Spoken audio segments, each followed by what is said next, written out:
কিন্তু আপনি বারবার সীমান্তকে রক্তাক্ত করতে থাকবেন, এইভাবে তো একটি ভালো সম্পর্ক কখনোই গড়ে ওঠে না।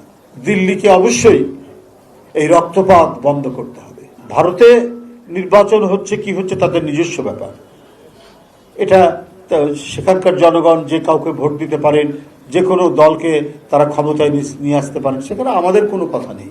কিন্তু আমাদের কথা হচ্ছে যে বারবার বাংলাদেশিদেরকে গুলি করে হত্যা করা হবে কেন সীমান্তে?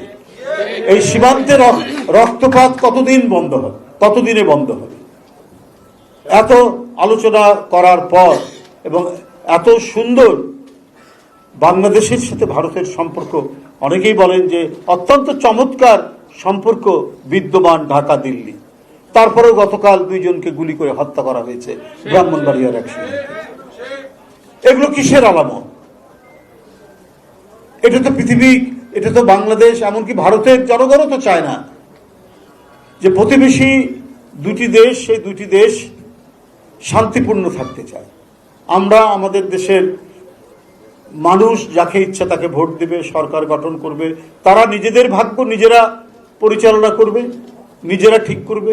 ভারত আরেকটি দেশ, তারা নিজেদের ভাগ্য নিজেরা পরিচালনা করবে। তারা সুখে শান্তিতে থাকুক, আমরা সুখে শান্তিতে থাকবো, একটি সৎ প্রতিবেশী সুলভ বন্ধুত্বপূর্ণ সম্পর্ক থাকবে। কিন্তু আপনি বারবার সীমান্তকে রক্তাক্ত করতে থাকবেন, এইভাবে তো একটি ভালো সম্পর্ক কখনোই গড়ে ওঠে না।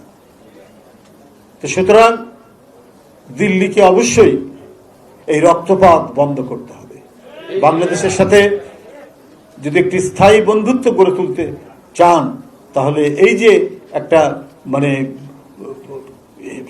সহিংসতার মনোবৃত্তি, এটা পরিহার করতে হবে।